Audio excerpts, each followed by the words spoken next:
വളരെ യൂസ്ഫുൾ ആയിട്ടുള്ളൊരു സാധനം ഉണ്ടാക്കിയാലോ. തിങ്കളാഴ്ച ആവുന്നതിന് മുന്നേ ഈ ഒരു സംഭവം ഉണ്ടാക്കിക്കോളൂ. അപ്പോൾ നെക്സ്റ്റ് വീക്ക് തൊട്ട് എന്തൊക്കെയാണ് ഓരോ ദിവസം ചെയ്യേണ്ടത് എന്ന് എഴുതി വയ്ക്കാൻ വേണ്ടിയിട്ട് ഒരു ടു ഡു ലിസ്റ്റും കുറച്ച് സ്റ്റിക്കി നോട്ട്സ് ഉണ്ടാക്കാം. ഇത് ഉണ്ടാക്കാൻ വേണ്ടിയിട്ട് കാർഡ്ബോർഡ് ഇതിൽ കാണിച്ചിരിക്കുന്ന പോലെ തന്നെ കട്ട് ചെയ്തെടുക്കുക. ഈ പേർപ്പിൾ ഷീറ്റ് ക്ലാസ്മേറ്റ്സിൻ്റെ സ്പൈറൽ ബൈൻഡിങ് ചെയ്തിട്ടുള്ള നോട്ട്ബുക്കിൽ അതൊന്ന് കീറിച്ചെടുത്തതായിരുന്നു കേട്ടോ. ഇനി നമ്മൾ ബുക്ക് പൊതിയില്ലേ അതുപോലെ തന്നെ പൊതിഞ്ഞു കൊടുക്കുക. പിന്നെ ഈ കാണിക്കുന്ന പോലെ കട്ട് ചെയ്തിട്ട് കുറച്ച് മടക്കി ഒട്ടിച്ച് കഴിഞ്ഞാൽ ഇതിനും കൂടെ വൃത്തി ഉണ്ടാവും കാണാൻ വേണ്ടിയിട്ട്. ഇതിന് ശേഷം ഒരു വൈറ്റ് ഷീറ്റ് എടുത്തിട്ട് ഇതിന് മേലെ ഒട്ടിച്ചു കൊടുക്കുക. ഇനി നമുക്ക് ടു ഡു ലിസ്റ്റ് ഉണ്ടാക്കാം. അതിന് വേണ്ടിയിട്ട് ഒരു A4 ഷീറ്റ് എടുക്കുക, ഇതുപോലെ മടക്കിയിട്ട് അത് കട്ട് ചെയ്തെടുക്കുക. എന്നിട്ട് നിങ്ങൾക്ക് ഇഷ്ടമുള്ള രീതിക്ക് ഇതിന് ഡിസൈൻ ചെയ്യാം. ഞാൻ അവിടെ ജസ്റ്റ് ബോർഡർ മാത്രം വരച്ചു കൊടുത്തിട്ട് ടു ഡു ലിസ്റ്റ് എന്ന് എഴുതിയിട്ട് ഇങ്ങനെ കുറച്ച് ലൈൻസ് വരച്ചു കൊടുക്കുന്നുണ്ട്. അങ്ങനെ 3 കളറിൽ 3 പാറ്റേണിൽ ചെയ്ത് കൊടുക്കുന്നുണ്ട്.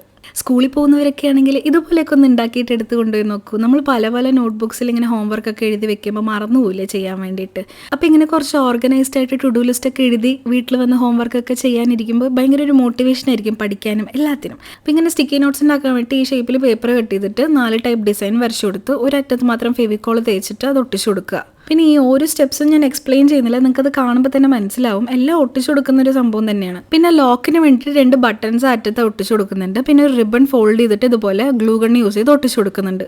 അപ്പോൾ നമ്മുടെ ഫോൾഡബിൾ ടു ഡു ലിസ്റ്റ് ഇവിടെ റെഡി ആയിട്ടുണ്ട്. ഈ വീഡിയോ നിങ്ങൾക്ക് ഇഷ്ടപ്പെട്ടുണ്ടെങ്കിൽ ലൈക്ക് ചെയ്യുക, സബ്സ്ക്രൈബ് ചെയ്യുക.